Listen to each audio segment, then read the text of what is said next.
ଯାଇଛନ୍ତି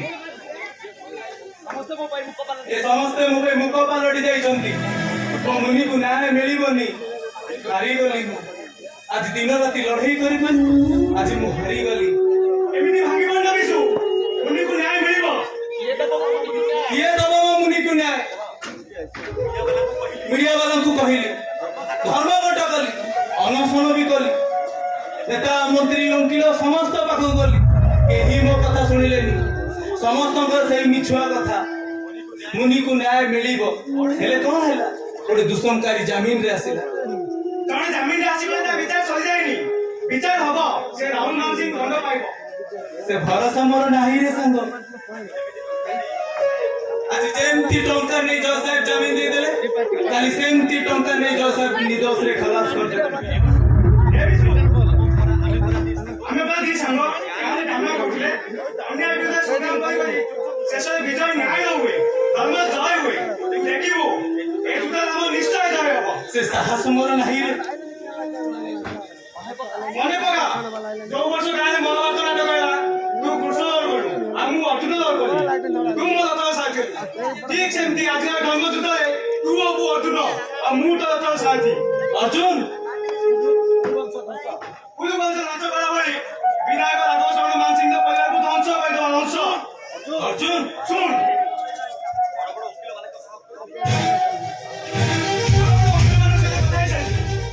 ଆସନ୍ତା ମାସ 5 ତାରିଖରେ ମୁଣ୍ଡି କେଶ ରାୟ ଦିଆଯିବ ତୁ ଦେଖିବୁ ସେ ରାହୁଲ ମାନ ସିଂ ଫାଶୀ ପାଇବ ମୁଁ ଧାନ ଯାଉଛି ଧାନ ଆସିଲେ ଆମେ ଓକିଲ ପାଖକୁ ଯିବା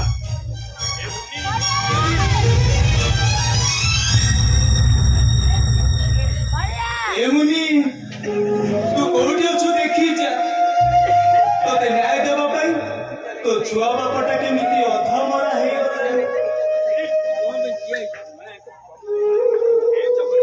ଏ ଜଗତର ନାଥ ଜଗନ୍ନାଥ ତମେ କୁଆଡେ ଭକ୍ତର ଭଗବା ଧର୍ମର କ୍ଷୟ ହେଲେ ପାପ ବଢିଗଲେ ତମେ ତ ପାପୀ ମାନଙ୍କ ସଂଗ୍ରାମ ପାଇଁ କଳ୍କି ରୂପ ଧାରଣ କର ଏତେ ପାପ ଭାର ସହଜ କେମିତି କୁଆଡେ ଗଲା ତମ କଳ୍କି ଅବତାର ମୁଁ ସତ କହୁଛି ଜଗନ୍ନାଥ ମୋ ମୁନିକୁ ଯଦି ନ୍ୟାୟ ନ ମିଳେ ମୁଁ କହିବି ତମେ ଧର୍ମର ଅବତାର ନୁହଁ ତମେ ନ୍ୟାୟର ଅବତାର ନୁହଁ ତମେ ଭକ୍ତର ଭଗବାନ ନୁହଁ ତମେ ଗୋଟେ ପାଷାଣ ହଁ ତମେ ଗୋଟେ ପାଷାଣ ଠିକ କହିଛୁ ବିଶୁ ସେ ଭକ୍ତର ଭଗବାନ ନୁହଁ ଗରିବର ଠାକୁର ନୁହଁ ସତ୍ୟର ଠାକୁର ନୁହଁ ତାର ଧର୍ମ ତାର ରତ୍ନ ସିଂହାସନ ମିଛ ତାର ସିଂହ ଦ୍ୱାର ମିଛ ତାର ପ୍ରତୀକ ପାବନ ମିଛ ସେ ଗୋଟେ ଠକ ପ୍ରବଞ୍ଚକ ବେଇମାନ ବେଇମାନ ବେଇମାନ ଭାଇ ନୂଆ ବୋଉକୁ ମେଡିକାଲ ନେଇ ଯାଇଥିଲ ଡାକ୍ତର କଣ କହିଲେ ଡାକ୍ତର ମତେ ଦେଖା ଦେଖି କରି ଛାଡ଼ିଦେଲେ ତମକୁ ଡାକିଲେ ଡାକ୍ତର କଣ କହିଲେ ଡାକ୍ତର କହିଲେ ମୁଁ ଭଲ ହେଇଛି ବିନା କୁହ ଭାଇ କଣ ମୁଁ ଭଲ ହେଇଯିବ ତ କୁହ ଭାଇ କୁହ ହଁ ତୋ ନୂଆ ବୋଉ ଭଲ ହେଇଯିବ ତମ କଥା ମତେ କାହିଁ ସନ୍ଦେହ ଲାଗୁଛି ଭାଇ କୁହ ମୋ ନୂଆ ବୋଉ ଭଲ ହବ କି ନା ବିଶୁ ତମକୁ ମୋ ନିୟମ ସତ କୁହ ତୋ ନୂଆ ବୋଉ ଭଲ ହେଇଯିବ ସତ କୁହ ଭାଇ ସତ କୁହ ତମକୁ ତମ ଏ ବିଶ୍ୱର ନିୟମ ଡକ୍ଟର କହିଲେ ତୋ ନୂଆ ବୋଉକୁ ହାର୍ଟ ପ୍ରୋବ୍ଲେମ ହେଇଛି ଓପେନ ସର୍ଜରୀ ହବ ଆଉ ମାସକ ଭିତରେ ଓପେନ ସର୍ଜରୀ ନହେଲେ ତୋ ନୂଆ ବୋଉଟା ମରିଯିବ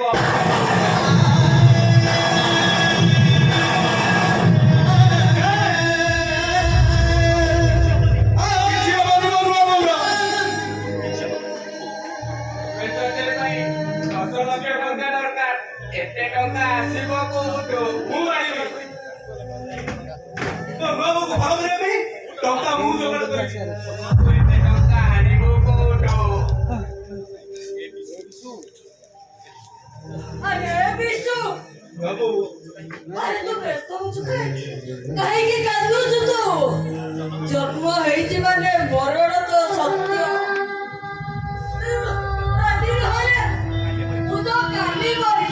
तू जल्दी में काहे की व्यस्त हो रे काहे व्यस्त हो तू काहे तमे सेमिति कुहानी तम भल हबो टका जोगाड़ करी मु तमको भल करी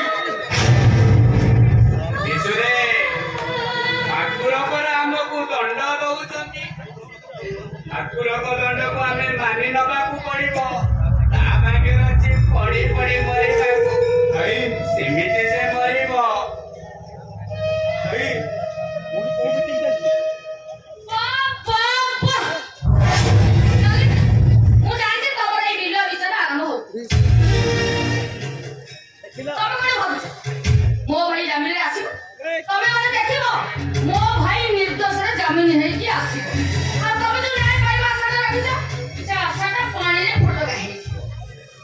ଓହୋ ମୁନି କଥା ପଡିନି ଆଉ କୋଉ କଥା ପଡିଛି? ଆଉ କୋଉ କଥା ବୋଲିଛି? ସେ ଓ ବୁଝିଗଲି। ଆସନ୍ତା ମାସରେ ମୁନିର କୋର୍ଟ ବିଚାର ଅଛି, ସେଇ କଥା ଆଲୋଚନା ଚାଲିଛି ବୋଧେ। ସେ କଥା ବି ନୁହଁ, ଆଉ କୋଉ କଥା? ତୋ ଭାଉଜର ହାର୍ଟ ପ୍ରୋବ୍ଲେମ ବାହାରିଛି। ଡକ୍ଟର କହିଲେ ଓପେନ ସର୍ଜରୀ ନହେଲେ ତୋ ଭାଉଜଟା ବଞ୍ଚିବନି।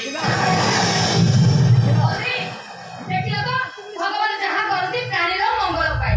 ଏଇଠି ଏମାନଙ୍କୁ ଏମିତି ଦଣ୍ଡ ମିଳିବା କଥା। ଡକ୍ଟର କହୁଛନ୍ତି ଅପରେସନ ପାଇଁ 10 ଲକ୍ଷ ଟଙ୍କା ଦରକାର। କେତେ ଟଙ୍କା?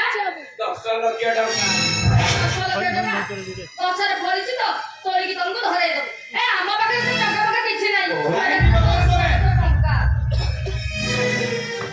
ଏ ଘରର ନୂଆ ବୋହୂକୁ ଭଲ କରିବା ପାଇଁ ତମେ 10 ଲକ୍ଷ ଟଙ୍କା ଦବ।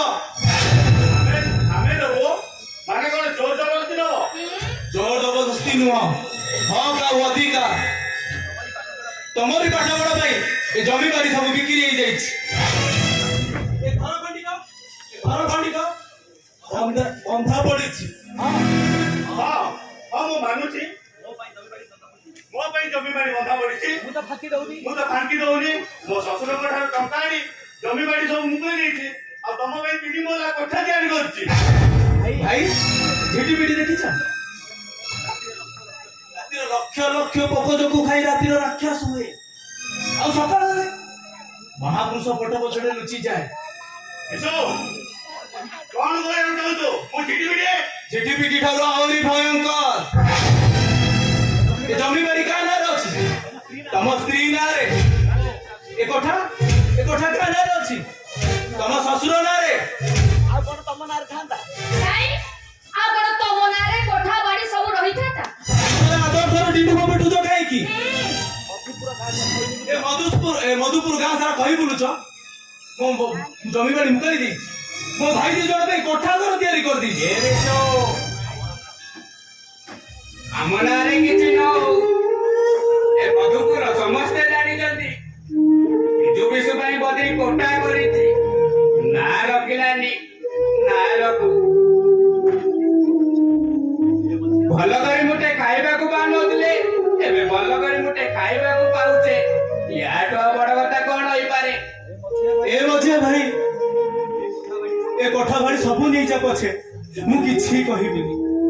ମୋ ନୂଆ ବୋହୂକୁ ଭଲ କରିବା ପାଇଁ ମତେ 10 ଲକ୍ଷ ଟଙ୍କା ଦେ। ମତେ 10 ଲକ୍ଷ ଟଙ୍କା। ଆରେ ବିଶୁ, ତାଛଡା ମୁଁ ଏତେ ଟଙ୍କା ଆଣିବି କୋଉଠୁ? ମନା କନ୍ୟାରେ ବଦ୍ରି ବିଚାରୀଟା ବହୁତ ଯନ୍ତ୍ରଣା ପାଉଛି। ରାତି ସାରା କାଶି କାଶି ଶୋଇ ପାରୁନି। ଓପେନ ସର୍ଜରୀ କରିଦେଲେ ସେ କିଛି ଦିନ ବଞ୍ଚି ଯାଇଥାନ୍ତା। ଶୁଣ, ଏତେ ଟଙ୍କା ଆମେ ଦେଇପାରିବୁନି। ତାଛଡା ଏତେ ଟଙ୍କା ଆଣିବି କୋଉଠୁ? ମୋ ପାଖରେ ଯାହା ଥିଲା ସବୁ ବାହାଘରରେ ଖର୍ଚ୍ଚ ହେଇଗଲା। ହଁ, ତାଛଡା ଏତେ ଟଙ୍କା ଆସିବ କୋଉଠୁ? ଓପେନ ସର୍ଜରୀ ନହେଲେ ତୋ ଭାଉଜଟା ମରିଯିବ।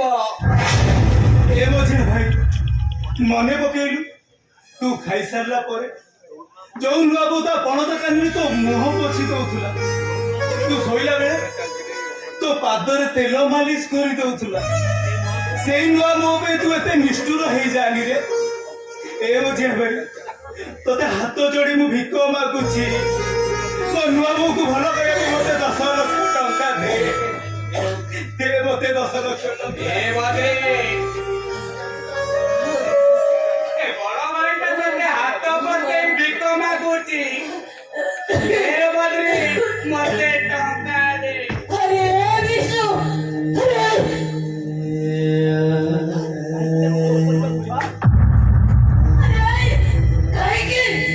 କାହିଁକି ତାକୁ ଜୋର କରି ମାଗୁଛ? ଆରେ ସେ ଟଙ୍କା କୋଉଠୁ ଆଣିକି ଦେବେ? ଆରେ ରୋଗ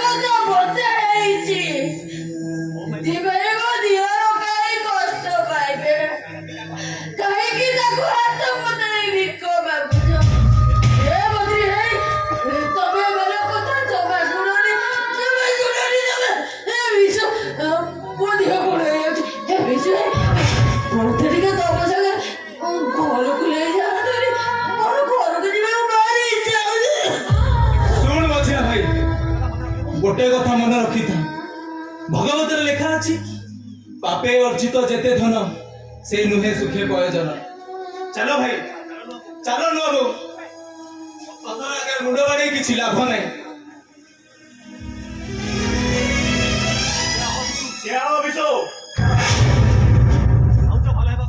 ଭାଉଜ ଭଲ ହବ ଭାଇ, 10 ଲକ୍ଷ ଟଙ୍କା ମୁଁ ଦେବି, କିନ୍ତୁ ଗୋଟେ ସର୍ତ୍ତରେ।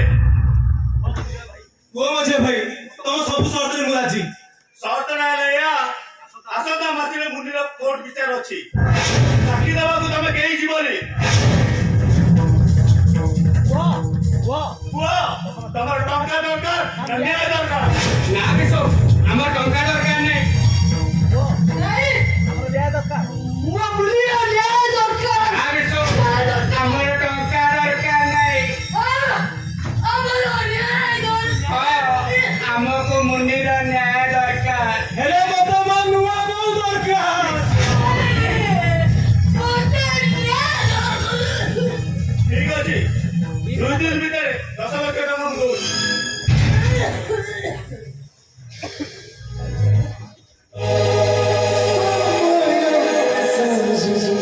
জীবন